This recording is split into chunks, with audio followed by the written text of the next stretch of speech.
יצילם עוז הרוח לצדיק ולשרי לב שמחה שמחו צדיקים אדוני והודו לזכר קודשו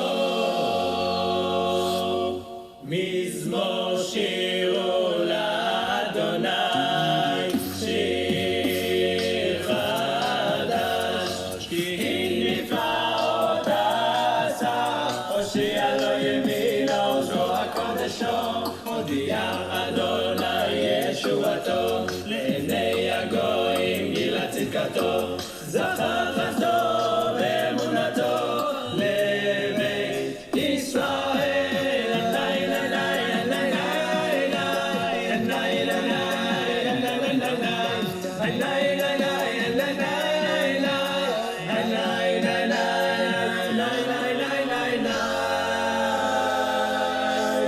מזמור לדוד הבו לאדוני בני אלי. Hey, hey, hey! How you doing, my holy sisters and brothers? Hoping we don't have yesterday's glitch when the Facebook feed cut out for some people, but not all, about halfway through. But in case you were cut off yesterday, the whole show was recorded. It's available on Facebook. And all these shows are also streaming on YouTube, in case you didn't know. And all previous shows are available in the AT Daily area of our website, accidentaltalmudist.org. It's great to be with you. Let's light up the darkness.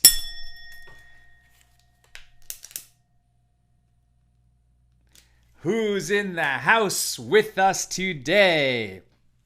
Yehudit Sobel says shalom from Florence, South Carolina. She was first. Stephen Giger, shalom from Rome, Maine. James Roth says shalom from Indianapolis. Melissa Ituljurin, good evening from Great Neck, New York. Debbie Schweigart says shalom from Barnegat, New Jersey. Paula Schmidt-Klauser with us from Chicago. Sharon Fran Brooks says Lila Tov from Lebanon, New Jersey. Patrice Carter says shalom from St. George, Utah. Leah Meza says shalom from Miami, Florida. You make learning fun. Thank you. Thank you, Leah. Lucy Ram Johnson says shalom on a lovely evening from Minneapolis, enjoying your timer music. That was Keepa Live over the course of this week because we have to be in a cappella music since we're in the 9 days and working our way towards Tisha B'Av next week when we commemorate the destruction of both temples on the 9th of the Hebrew month of Av. And during these 9 days, we don't listen to instrumental music. Keep Alive, wonderful, out of Israel, an a cappella group. And what we're working our way through in these next few days during the opening music is their rendition of a Carlebach, a Shlomo Carlebach style Kabbalah Shabbos, the Friday night service. They do a beautiful job and kind of do it efficiently, go from one song right into another. It's lovely to listen to. That's Keep Alive, and I'll tag them when I put the credits in at the end of the show. Ed Berg says shalom from Galloway, New Jersey. Steve Mach is with us from Chicago. Rochelle Rosen says Hodesh Tov. Robin Stewart says Robin is with us from Ohio. Shalom. John Shore is with us from Sedona. Alice Gross says shalom from Baltimore. Lurie Owen says hi from Albuquerque. Sue Strauss in the house from Chicago. Scott Gregory says hello from Ohio. Elizabeth Hunt Lucarini says shalom. Lynn is with us from Texas. Miracia Janut says shalom from Atlanta, Georgia. Neil says Erev Tov from Virginia. And Marjorie Holler says shalom from Tucker, Georgia. All right. And Carolyn Dobson Chavez sends us a begonia, I think. Randy Lieberman Herman says shalom from Florida. And Deborah Davidson McPhee is with us from Tucson. Let's get into it. We have a busy daf. This is page 139. That's daf Kuf Lamed Tes. We're in chapter 20. And we're going to finish our discussion, God willing, of Mishnah number 1 and just open our discussion of Mishnah number 2. This chapter is about that surprising intersection between Shabbos restrictions on building, construction, and on preparing food, which we don't do. We don't cook on Shabbos, and we don't do any kind of major food preparation. There's some things that are permissible. Where do they intersect? As we saw yesterday, this wine strainer, it's made out of cloth. So it's a cloth strainer that gets suspended so that the wine can drip through it. And suspending this structure, this cloth structure for the wine to drip through, is similar to building a tent. Likewise, this is why we don't open an umbrella on Shabbos. An umbrella is creating a roof over us. It's a temporary structure, but it creates a roof over our head to keep sun and rain off us. And so we do not open an umbrella on Shabbos. All right, let's keep moving. We've been discussing the wine strainer that needs hanging, and this resembles making a tent. And straining, when we strain the wine, there's a concern that if we're separating the sediment of the kind of wine that they drank in Talmudic times from the wine itself, is that food preparation? Are we selecting, which is one of the prohibited labors on Shabbos, are we selecting something edible out of something inedible? Are we separating edible from inedible? That is a prohibited labor on Shabbos. As we were doing that discussion, we learned a few different kinds of related laws, and then there was a request within the Gemara. Rav Huna was asked to share some of those great teachings of Rav. And he brought down these teachings of Rav, and it was initially very negative, right? It sounded very negative, very harsh, that it was destined that Israel would forget Torah, right? That Torah would be forgotten within Israel. Now, why was it said? Was it a warning that it will be forgotten unless we take action? Well, and in fact, they took action. That's why the Mishnah was written down and why eventually the Gemara was written down. Both were meant to be the oral tradition passed from teacher to student at a very high level of academic learning that really required great sages who could memorize the entire tradition. And there was a real fear that sages of that caliber would all be wiped out by the Roman persecution, and so they wrote it down. So that was one aspect of making sure that Torah would not be forgotten among Israel. The Rabbi Shimon Bar Yochai at the end of yesterday's page said that what it means that Torah would be that Torah would be forgotten in Israel is not that it would be forgotten absolutely or that the Torah would be lost, God forbid, but that there would come a time when one could not get consistent legal rulings and clear explanation of the rulings because the sages themselves would be so divided, right? And if the sages, if the leadership of a nation is so divided that it cannot transmit in a clear way what God's law is for us, if that kind of authority is lost, then what are people going to do? They're obviously going to be divided too. They're not going to know how to conduct themselves, and that's going to be a pretty bad state of affairs. Excuse me, let me just wet my whistle a moment. Okay. So that's what Rabbi Shimon Bar Yochai said. And now let's continue. We have a teaching now in this same digression about the future of Israel and what happens if we forget Torah and how we need to conduct ourselves so that we won't forget Torah, and how important it is that Israel, that the Jewish people conduct themselves in a righteous manner. So, it was taught in a Baraisa that Rabbi Yosei ben Elisha says, if you see a generation that many troubles are befalling it, go and examine the judges of Israel.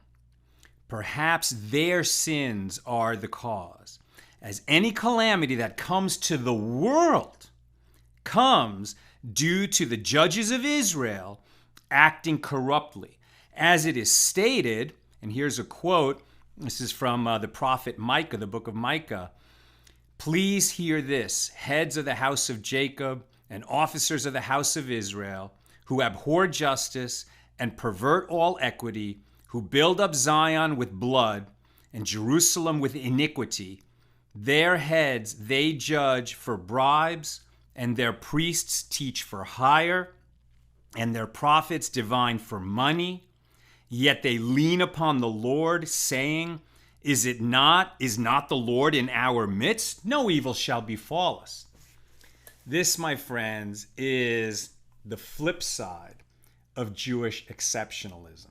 Now, we look at ourselves as a holy people, right? It's not popular to use the word these days, but we look at ourselves as the chosen people. What does that actually mean? Now, I think one way to understand it is, in a family, you have siblings, right? You have brothers and sisters. Now, you have your relationship with your parents, and the only relationship that you know really well, perfectly well, is your own relationship with your parents. You see every day how your siblings relate to your parents, but you can never really walk in the shoes of another person. So all you can really manage is your own relationship with your parents. It's special to you. And, when you distance yourself from your parents, there's consequences for that. When you come near and honor your parents and try to do for them and receive from them, then there's a reward for that. It doesn't mean that your parents love you more than your siblings, or that your parents love your siblings more than you. I think we all know, if we have kids, that we love all our kids. We love them. It's infinite how much we love them. So it can't be that we love one more than the other. It's just that each relationship is unique. And so it is with us. The Jewish people have a unique relationship with our Creator, and every other people has its own relationship that is also unique. So we can't manage other people's relationships. We manage ours. But what this teaching is saying is that we were the ones who were privileged to receive the Torah. It is a great privilege that carries with it great responsibility. And we're not going to go look at other people and talk about how they're screwing up the world and how they're conducting themselves. That's their issue. I mean, we're going to speak truth, and we're going to speak truth to power. We're going to speak truth to anyone who asks us. But our responsibility is our own conduct. That's our responsibility. And if we're going to say that we were chosen for this special mission to be the ones who receive the Torah and bring its teachings into the world, well, then we have to conduct ourselves like a people that is worthy of that relationship. And when we fail in that relationship, we will certainly bring consequences and curses upon ourselves. But it's a big cohesive system. And so we bring trouble into the whole world when we fail in our own mission. And that needs to be a call for even greater vigilance in conducting ourselves as mensches, right? A mensch is a human being. It's somebody who acts with kindness and righteousness and justice and integrity in this world. And we have to hold ourselves to that standard. And particularly, we have to hold our leaders and ourselves if we step into the role of leadership. The Jews are meant to be this light unto the nations. They got to conduct themselves like people worthy of shining that light. And especially, we have to hold our leaders to that standard. We cannot drop the ball, because when we do drop the ball, it drops hard, it drops painfully, and it causes great destruction. That's what our sages are teaching right here. That's what Yosei ben Elisha is saying. These curses will fall on us when we fail in our relationship with each other and with God. Right? The first temple was destroyed because we were sinning, because our leaders were sinning against God, committing abominations. And the second temple was destroyed because we just couldn't get along with each other. It was destroyed because of baseless hatred among Jews. That kind of dissension and division made it impossible. We were so busy hating on each other that we couldn't, we weren't doing the work, the musar work, the self-improvement and self-refinement work that is required of us. If we want to fix the world, tikkun olam is a big value. It's talked about a lot. The Jewish important value of tikkun olam, repairing the world. Well, the corner of the world that we are each primarily responsible for first, before we can go out and fix other corners of the world, is this corner right here. Right here. I have to be responsible for me and my conduct. Every single one of us, we're human, so we're flawed. A human is flawed by definition, and we got to do that work because so much of creating goodness and repair in the world comes from modeling the behavior that we want to see in the world. Any parent can tell you, if we don't model good behavior in front of our kids, all the lectures are going to be of limited usefulness, right? If we tell them one thing and do another, and they see us doing that other thing, they're going to behave like what they see more than what they hear. We have to do the hard work of repairing ourselves. That's where tikkun olam starts. Okay. Let's talk for a moment. I hardly ever do this, but let's talk for a moment about current events. We're all aware. We're all so aware that we're living in unprecedented times. This coronavirus, it's amazing that, in many ways, the biggest event of our lives, I mean, certainly the world hasn't been shaken in most of our lifetimes the way that it is shaking now for everybody around the world. Just everything that's happening, 6 months ago or 8 months ago was just unimaginable. Everything that's happened, we couldn't have imagined it happening, and now it's just become the new normal. But it's not normal. It's not going to last forever. And the question is, what are we going to do during this period? It is certainly valuable, if not necessary, to look at what's happening now and to say, wow, this virus, it's right now in the world shaking up everything, causing us to have more time than we usually do in our homes, where we can reflect, where we can ask ourselves, what am I doing? Where am I headed? How am I conducting myself? This virus is called the coronavirus. It comes from the king. When you think about plagues, this is a plague, right? But as far as plagues go, now I'm not saying this to any family that, God forbid, so many people are suffering right now because they've lost loved ones. I'm not minimizing that pain in any way. I will say that plagues historically have brought greater death mortality rate, right? That Spanish flu that everyone compares this to, like people of all ages were dying, and if they got it, they died. I mean, a much higher percentage of the people who got it died. People are dying in this plague, but it's amazing how many people get it and don't even know they have it, right? As plagues go physically, this is somewhat gentle. It could be worse. The question is, are we getting the message? We have this big timeout, right? It's a timeout. Everything has stopped. It's like God hit the holy pause button. You think you're just going to keep running around and do your thing and not say thank you and not be aware and not reflect on who you are, right? Not have a worldwide Shabbos, as it were. I'm going to give you one. I'm going to stop everything. Now, if we just pause, party, wait for a vaccine, and go on as before, then we will not have gotten anything out of this. We will not have made a change. And then we may need a harsher and sterner warning and a harsher and sterner button to be pressed on us.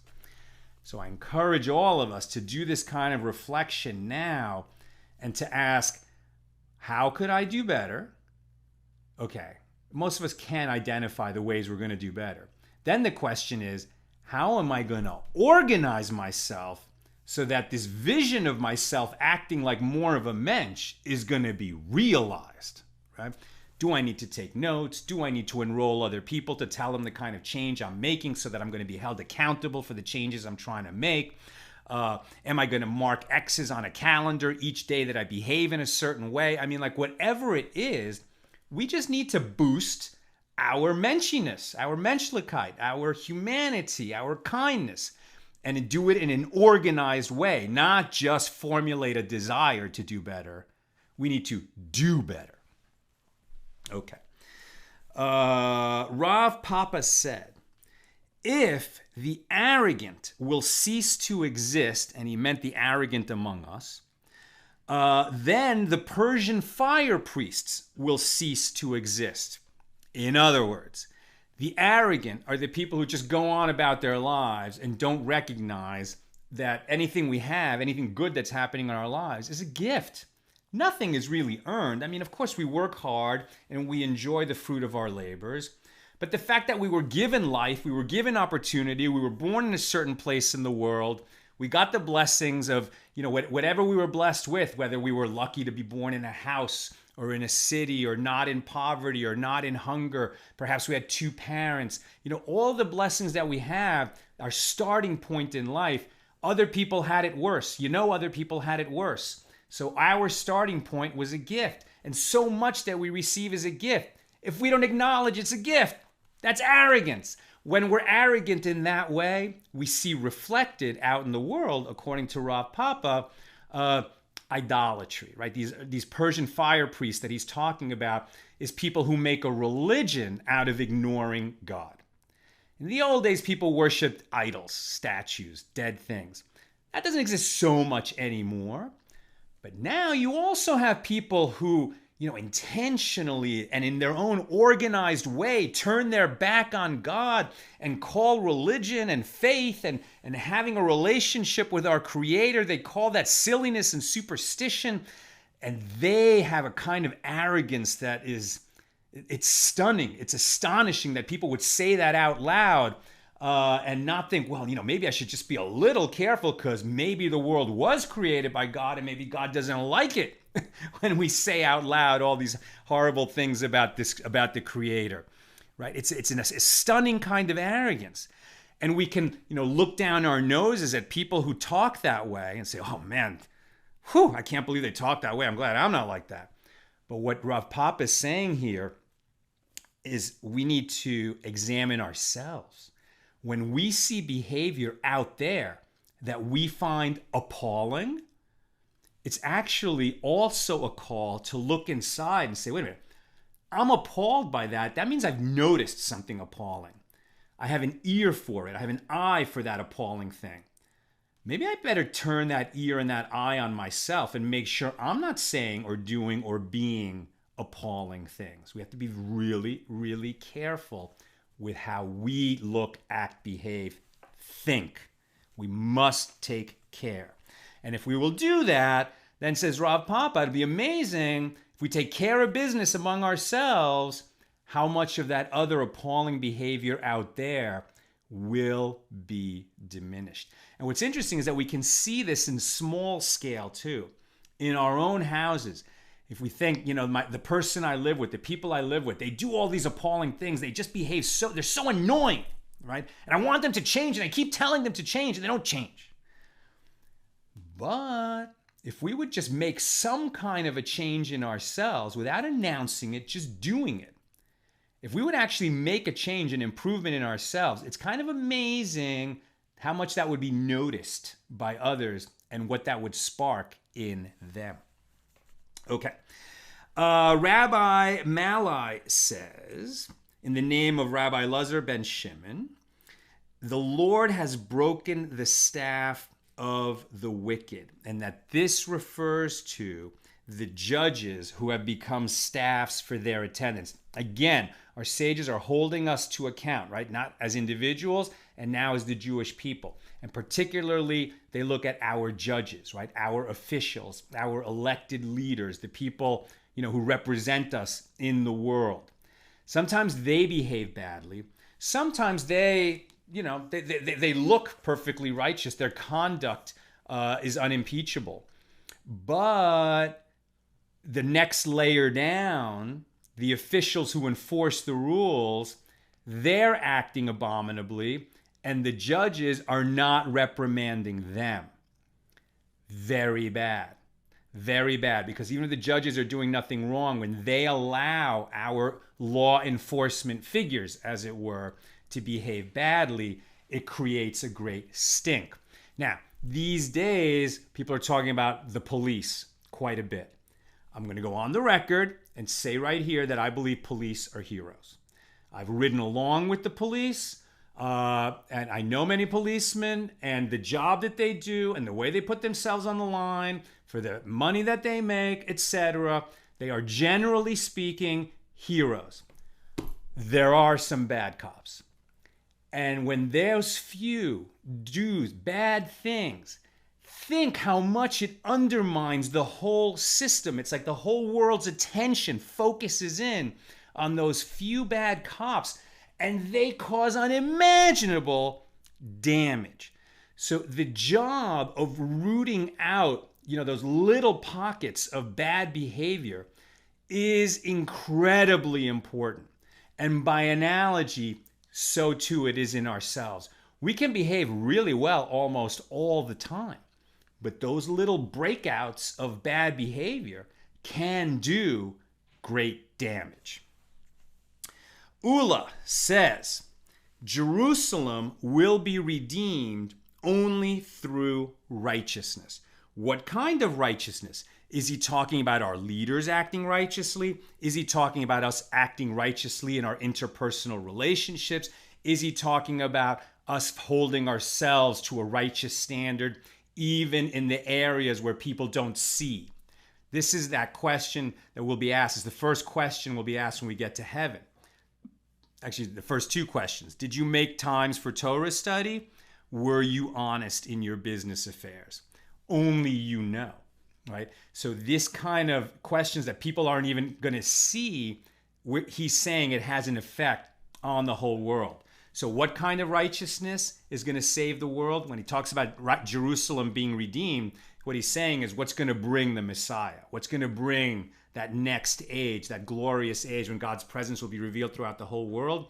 It's when we conduct ourselves righteously at all these levels, at the national level, at the city, at the international level, the national level, the state level, city level, community level, in our homes and in ourselves.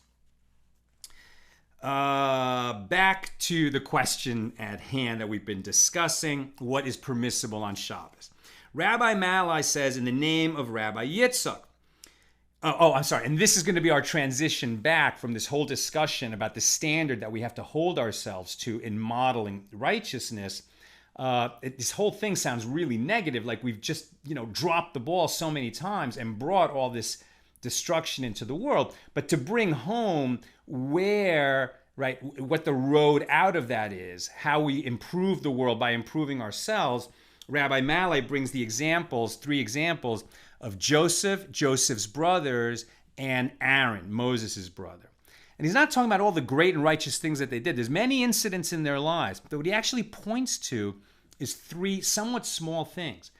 Joseph never was a drunkard. In fact, didn't drink wine, right? And when you think about what enabled him to act righteously, when this beautiful woman, the wife of his master in Potiphar's house, Potiphar, who had done everything for Joseph, sort of lifted him from slavery. He wasn't freed, but he went from being, like a servant working in the fields to the foreman of a vast operation, living comfortably and with responsibility for a very rich man's huge corporate enterprise. He had basically become the senior vice president in charge of one of the biggest companies in the world.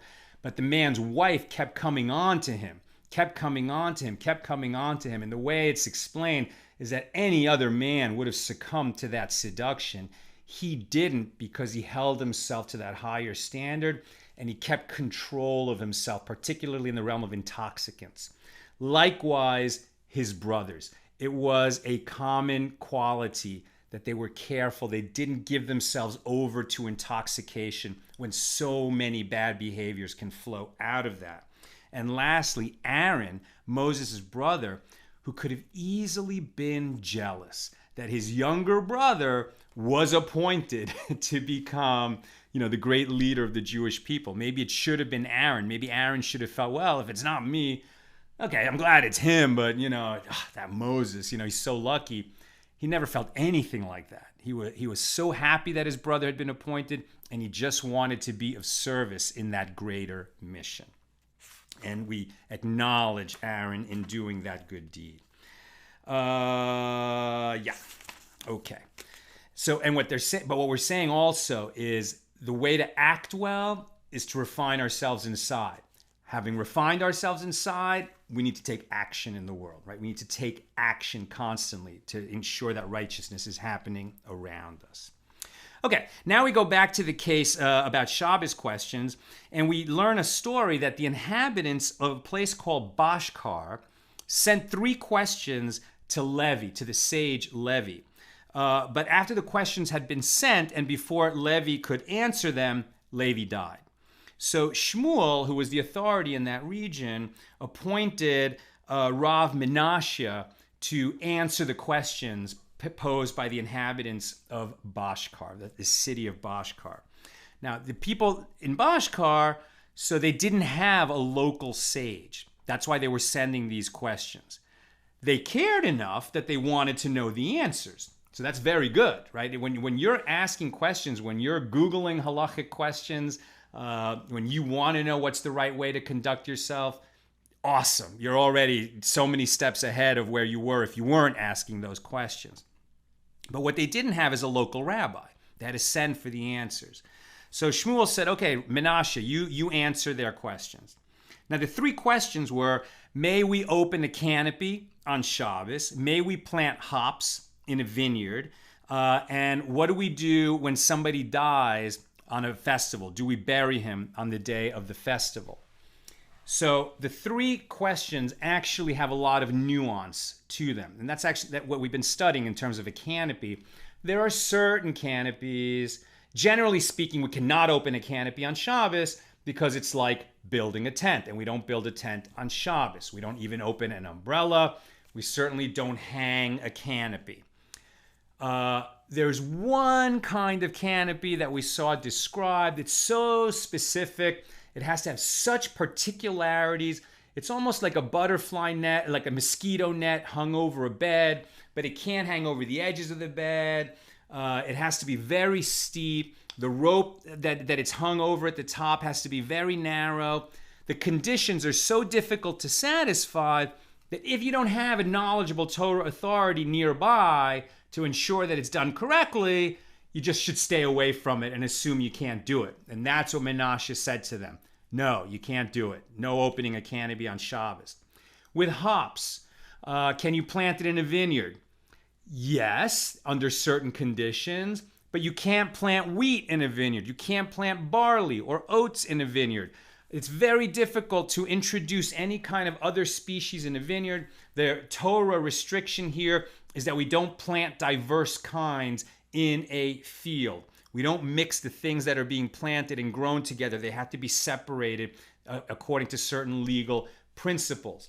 Again, there's nuances here that there's some possibility with hops and grapes, but because it's so complicated, Menashya said to them, no, don't plant hops in a vineyard. And with respect to burying somebody who died on a festival, we don't do burials on Shabbos. We don't do burials on the first day of a festival. Under certain conditions, we can do a burial on the second day of a festival, even on the second day of Rosh Hashanah, but it's difficult, it's problematic. If we go down that road, we could easily make a mistake and come to transgress a Torah violation. So Menashya said to them, a Torah prohibition. So Menashya said to them, no, don't do it. Somebody dies and he stands to be buried on the festival, just wait till after the festival. That's a little bit problematic because we don't want a body lying around. It's definitely also an important value that we get someone into the ground as soon as possible. Sometimes people are even buried on the same day that they die, and certainly within 24 hours. Exceptional cases where, for the honor and dignity of the deceased, children are flying in. Sometimes an exception can be made, but these laws are difficult, and you really need a rabbi to consult with when this comes up. But in terms of that time and that place, Menashya sent a ruling that was very stringent. And he was asked, why are you being so stringent with that ruling? You're being more stringent than the halacha requires. And he said, because the people over there, they don't have a competent authority. They don't really know what they're doing. Thank God they're asking. I don't want them to come to make mistakes, so I'm going to give them a more stringent ruling. It is more difficult. It takes a greater rabbi with more learning and more understanding to be lenient than to be stringent. And this is actually a good reason when you're not sure about something, go see the rabbi. It's actually more likely that the rabbi will find for you a leniency that you didn't know about. It's not that rabbis will always say no. Now, it may be that there's rules you didn't know about and you're going to end up with a more stringent ruling than you had anticipated, but at least you'll be doing the right thing. It takes greatness to be lenient. It's easier to be stringent. But the reason we're going to be stringent is because if we don't have a Torah scholar presence to help us navigate through the nuances, we may come to make a mistake. And that's what the rabbis are trying to protect us from coming to violate biblical prohibitions. Okay. Then we have a couple of specific rulings. And with regard to a canopy, so the cloth that's going to be used as a canopy, if for some reason you want to move it from one place to another on Shabbos, you actually can do that. You can't carry it, but because it's it's a cloth, right? It's some kind of a large textile, a fabric. You could wrap it around yourself like a cloak and wear it from one place to another, because you can wear clothing on Shabbos and walk from one place to another. That's why in places where people don't hold by an Eruv, or they don't have an Eruv, they won't carry their prayer shawl, their talis on Shabbos, but they will wear it, right? And so in our neighborhood, we have an Eruv. Some people don't hold by it, so they will wear their talis when they walk to shul and walk home on Shabbos.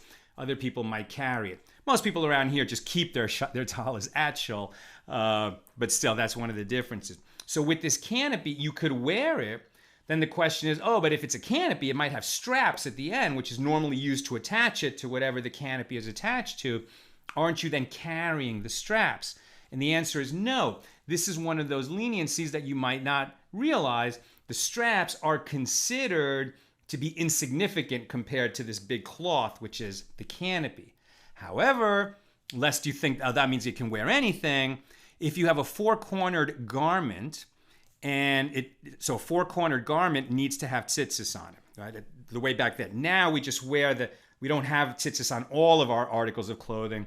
We just wear the arba kanfot, the garment underneath that has the four ritual fringes on it. Back then, it was more of a practice that any four-cornered garment, and people wore a lot of four-cornered garments because that's how they clothed themselves. There was a lot of the tunic and the poncho over it. So with a four-cornered garment, it has to have the ritual fringes on the corners. What if one of them fell off? So you only have ritual fringes on three of the corners. So now this garment is none of the fringes count, right? This is an illegal garment, as it were. And what makes it illegal is it doesn't have the four fringes that it needs. Therefore, the other three are not fulfilling the mitzvah. They are significant. They're fringes, but there's not enough of them to fulfill the mitzvah. So that actually is considered a burden that you would be carrying on Shabbos.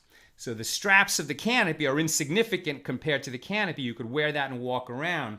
But a four-cornered garment that only has three fringes on it, you can't wear that around because you're carrying those tzitzis that are being carried and not fulfilling the mitzvah that they were intended for. With regard to the strainer for wine, we can't suspend it on Shabbos. We learned that in our first Mishnah. You can't suspend it. You can't hang that up on Shabbos in order to pour some wine through it. Eliezer permits pouring wine through it. The sages do not. But in the second Mishnah, we learned that you can pour wine which is basically already strained, right? You're just going to make it a little finer. It's drinkable as it is. The wine can be drunk. You're just going to improve it a little bit. Okay, so that could be poured through the strainer on Shabbos. That is permissible because you're not rendering something inedible into something edible. Can you hang that strainer? Well, we learned no, you can't hang the strainer. That's like making a tent, according to the rabbis. But you can hang a bag just to hold some pomegranates, right? Because a bag is a vessel. A vessel is prepared for Shabbos use. You can place it over there. You're clearly not making a tent. You're just putting a vessel for holding pomegranates over on that part of the house, and you're going to hang it on something rather than just put it on a tabletop. That's permissible. Now that it's hung, you could pour that wine through it. That's already pretty clear wine. It's already rendered edible, but you could pour it through. So this is a form of artifice. You're not hanging the strainer in order to strain the wine. You're just hanging it as a vessel for pomegranates, and you have to actually hang it with pomegranates. But having done that, now you could pour wine through it.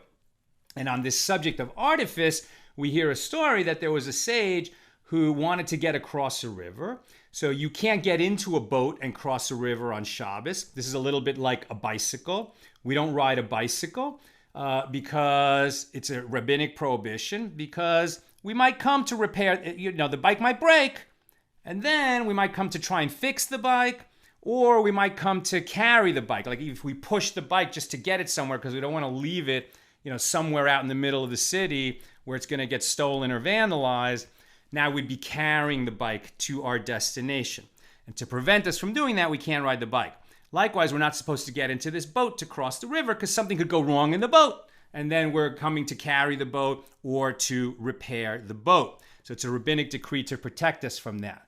But if you're a Torah scholar and you really understand the law, so you can't get in the boat in order to cross the river, but you can get in the boat just to take a nap.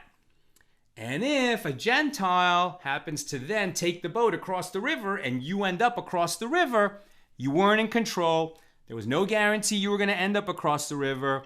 But if you're a Torah scholar, you can take advantage of that leniency because you understand the nuances. And the recommendation from the sages is if you're not a Torah scholar, don't do that because you could easily come to violate the law. And I was reminded of the elevator rules. This is similar to an elevator. It's a long talk. I'm not going to do the whole conversation about elevators right now. There's two kinds of problems with riding an elevator on Shabbos. One is that you might actually, just by being in the elevator, cause the motor to work harder, particularly when the elevator is descending and it's braking to stop it from going faster. We're going to put that question aside for a moment. There are a lot of modern elevators where apparently that's not such an issue. I'm just not discussing that question. But in terms of pushing the button to get to where you're going, right? So an observant Jew cannot get into an elevator on Shabbos and push the button to tell the elevator where to go. The button's going to light up. You're engaging electronic circuits. You can't do that. There are Shabbos elevators, often when there's a Jewish conference in a hotel. They're going to set aside a Shabbos elevator that kind of stops on all the floors, or maybe every other floor. So you can get in that elevator and just go where it takes you. You don't touch anything. You don't do anything. You don't take any other action than walk in and walk out. It's not permissible by every opinion, but most opinions are going to allow that. The question is, can a non-Jew push the button for you? Answer, no. Basically not, because you can't ask a non-Jew to do something for you that you're not permitted to do yourself. Of course, there's also exceptions for great need, like, God forbid a baby, is sick. It's not dying, but it's kind of sick, and you need to get a light off in your room. Then you might say, oh, my baby really needs to get a good night's sleep. I can't turn off the light. Maybe the guy will come in and turn off the light for you. But just in terms of getting on an elevator and going where you're going, what we do is more like the guy who gets in the boat.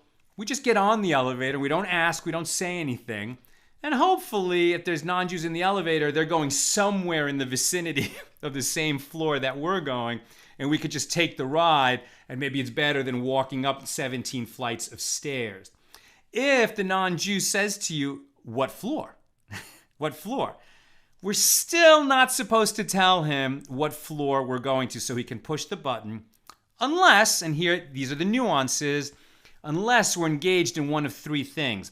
If we're going to do a mitzvah, right? So if we're going to go teach Torah or visit the sick in another room in the hotel, something like that, if we're on the route to do a mitzvah, so this is a little bit like what we saw in terms of the permission. I think it was Rabbi Yehoshua who was good. Was it Rabbi Yehoshua who was just a little bit more lenient with the person who was doing, the one who was going to circumcise, let's say, a 9th-day baby on Shabbos. He's going to, according to Rabbi Yehoshua, not be liable to bring the sin offering because he's engaged in a mitzvah. So it's a little bit of extra protection for you. So then it's not so bad to, that you could tell the non-Jew who asks you what floor you're going to. Or if you're sick, right, and you just really want to get back to your room because you feel ill, or you have great need. Great need is not very well defined, but, perhaps if you really have to go to the bathroom, you're in a hurry to get back to your room, that would be a case of great need. Okay, that is what I've got for us today. Tomorrow we'll continue about these particular rules that have to do with the strainer and the Roman strainer and a few other particularities in Mishnah number 2. Let me get to your comments and questions now. Bill Eldridge. On the note of moments that God has managed to offer some learning to humankind in the plague, speaking as someone who's very much on the far end of the political left, before this plague, I'd have been very skeptical and cynical about how likely people would actually be to adopt mutual aid networks to look after one another. But I've been pleasantly surprised. God willing, may it increase even more. Amen. Bill Eldridge. Elizabeth Hunt Lucarini. I love. It's time for us to use this time to become mensches. Amen, Elizabeth. Lucy Ram Johnson says, who does the Persian fire priests refer to in Talmud times? So it refers to these priests. They were idolatrous priests in Bavel, where the Jewish community was in Babylonia. And that was just one of the religions that was around then. It may refer to Zoroastrianism. I am no expert on comparative religion or other religions. I just can't speak to that. But it was a religion that was around there and that was clearly idolatrous, right? A fire priest was either using fire or even worshiping fire, but was definitely not worshiping the one and true God, the creator of heaven and earth. Sharon Frant Brooks, I have found this time to be more introspective in prayer and study. Doing these things more alone has forced me to function in this way. Yeah, like one thing that I have taken on during Corona, I just didn't do it before. Now that normally I would pray with, for a few years now, I've been praying every morning with a minion. But now I don't, right? I have to do it alone. I actually pray in this room. And since I'm alone and I don't have to sort of keep up with the pace of the other people in the room, I'm free to focus on certain things that I might not focus otherwise. And one of them has been the Akedah, the binding of Isaac, which we read every day in the Jewish prayer book. It's such a disturbing and difficult and emotional passage. And I have found that I read it every day. I often read it very quickly. But every time I read it, like one verse or even one word, sort of sticks out to me and I end up thinking about it. And I think that's a great way. I heard that a long time ago. Mordecai Finley said that. Schwartzy said that. A lot of rabbis teach that. That when a word or a phrase or a sentence, a verse, speaks to you in your prayer book, in your prayer session, yes, stop, listen, because that word or that's causing you to pause. Wait, what does that mean? That's a window. That is a window that you can look through. In fact, it's more than a window. It's an entrance. You're being called to enter that space and examine that bit of scripture. Turn it over and over, for everything is in it. I mean, every word of scripture, it's a holographic universe, right? It's fractal. Any little piece that you go in, once you enter, you'll find a whole new world of meaning and complexity, and it's an invitation to that. And that's been something that's possible when we daven alone that maybe wouldn't have been possible otherwise. Christine, but could you ride the bike within an Eruv, No, because fixing is still an issue. You answered your own question. Exactly. Some people will be more lenient with this, but the general halacha is we don't ride the bike. What some people will do is ride the kick scooter, right? It's just a mechanical scooter that's so simple that, like, really, what's going to break? But the truth is, even those can break, so we have to be careful. Carolyn Dobson Chavez, the last question. What is used today for Yom Kippur services instead of the 2 goats regarding atonement offerings? Charity, repent, prayer? Yes. You've been with me long enough. Yes, that is it. We don't have the 2 goats to atone for the community, or the scapegoat that goes out into the wilderness and the other one that is offered in the temple. Both create the atonement for the community, for the sins of the community. We don't have that anymore. But, maybe a little extra wrinkle to that is charity, repentance, right? Atonement, organized atonement, and prayer. We do those on an individual level. But we should also be mindful that when we pray on Yom Kippur and on every festival and in every prayer service, actually, 3 times a day, we're not just praying that we will elevate ourselves and we will do better and we will get what we need and we will act like mensches. We're also engaging in communal prayer. And it's very, very important to pray for others, to pray for the community, to pray for people that you know are sick, to pray for people that you love, to pray for people that you've met, to pray for people that could use a hand. Praying for others is very, very powerful. That's what I've got for us today. With God's help, we'll be together again tomorrow, sending you God's peace in the evening here from Los Angeles. Today's Thursday, so tomorrow's Friday. We'll